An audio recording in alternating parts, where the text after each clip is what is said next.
Pillows కోసం అయితే వాల్మార్ట్కి అయితే వచ్చాం. ఈ అమెరికాలో వాల్మార్ట్స్ ఎలాగో మన దగ్గర డీమార్ట్స్ కూడా అలానే ఉంటాయి. కాకపోతే ఇక్కడ వాల్మార్ట్స్ చాలా పెద్దగా ఉంటాయి. మన ఊర్లు లాంటివి అయితే ఒక 4-5 ఊర్లు కలిపితే ఎంత పెద్ద ఉందో ఈ వాల్మార్ట్ అంత ఉంది.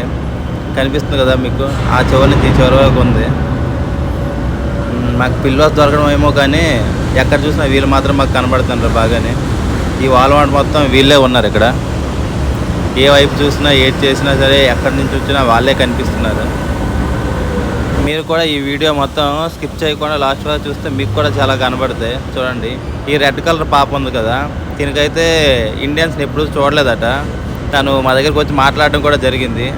అది మీకు నా ఫుల్ లెంత్ వీడియోలో అయితే మీకు దొరుకుతుంది యూట్యూబ్లో. వీళ్ళందరూ అయితే మమ్మల్ని అయితే కొద్దిగా వింతగానే చూశారు. అంటే మాకు కొద్దిగా బియర్డ్ ఎక్కువ ఉండడం వల్ల కొద్దిగా వాళ్ళకి వింతగా కనిపించాం. ఏటని చెప్తాం మామ, ఎంత అని చెప్తాం మామ, కళ్ళు చెదిరిపోతున్నాయి చూడడానికి కూడా. దేవుడు అందమైన వాళ్ళందరినీ ఫారెన్ వాళ్ళు పుట్టించి నార్మల్ అంటే ట్రెడిషనల్గా ఉండే అమ్మాయిలందరినీ మన ఇండియాలో పుట్టించినట్లున్నాడు. ఇక్కడ ఎక్కడ చూసినా సరే ఈ చెడ్డీలు మిడ్డీలే కనిపిస్తున్నాయి. ఆఖరికి ముసలి కూడా అవే యూజ్ చేస్తున్నారు.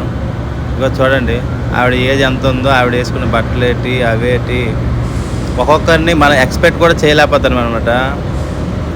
చాలా బరువు బాధ్యతలన్నీ మోస్తున్నారు వాళ్ళు. ఇలాంటి దగ్గరికి మన ఇండియన్స్ వస్తే మాత్రం ఒక రేంజ్లో అయితే ఎంజాయ్ మాత్రం చేయొచ్చు. అదైతే నేను చెప్పగలను. ఈరోజు మేము వాల్మార్ట్కి వచ్చి ఏదో అదృష్టం చేసుకున్నట్టు ఫీల్ అయ్యాం.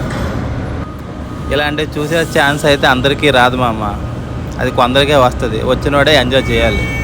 అందుకే మీరు కూడా తొందరగా ఫారెన్లలో తిరగడానికి బయటికి రావడానికి ట్రై చేయండి, ఓకేనా? ఎక్కడ చూసినా ఎవరు చూసినా అయితే ఏం తగ్గట్లేదు. ఒకరిని మించి ఒకరు ఉన్నారనమాట. ఒకరికొకరు పోటీలు అయిపోతుంది ఇక్కడ. మొత్తానికైతే మేము డీమార్ట్లోకి వచ్చిన పని అయితే అయిపోయింది. మేము పిల్లోస్ కోసమే డీమార్ట్కి వచ్చాం. పిల్లోస్ అయితే తీసుకున్నాం. పిల్లోస్ అంటే మీకు కనిపించాను కాదు, మామూలుగా మనం తలగడలు అంటాం కదా, అవేని.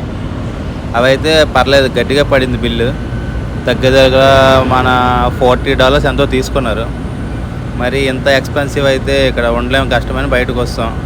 బయటకు వచ్చినా సరే ఇవే బాధలు మావి. ఏడు చెప్తాం మామ, సీత కష్టాలు సీతవి, పీత కష్టాలు పీతవి.